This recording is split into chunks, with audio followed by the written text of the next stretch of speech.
As usual day 4 हमारा review day है और हमें इस तरह की एक्टिविटीज़ करवानी है जो मल्टीपल इंटेलिजेंसेस पे बेस करती हों और लेटर वी की रिकग्निशन में हेल्प करें। V rhyme time activity 1 is ये नेचुरलिस्ट बच्चे वर्बल, लिंग्विस्टिक और बॉडीली काइनेसिटी को सपोर्ट करेगी। या V is for van going down the lane, V is for vegetable fresh and plain. इस तरह छोटी सी एक राइम है, आप बच्चों को याद करवाइए।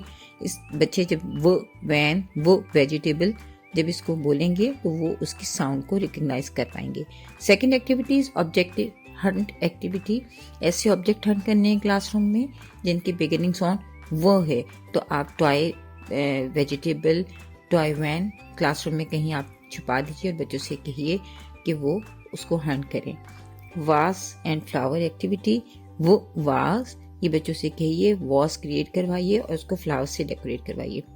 राइटिंग प्रैक्टिस, वो जो ट्रेस कीजिए वो को लेटर्स को ट्रेस करवाइए और साथ साथ उनको क्रेयॉन्स और मार्कर्स का इस्तेमाल भी सिखाइए। ओवरऑल जब हम डे 4 पर ये तमाम एक्टिविटीज़ करते हैं तो हर तरह की जो इंटेलिजेंस है उसको सपोर्ट करते हुए बच्चे लेटर रिकग्निशन कर लेते हैं। शुक्रिया।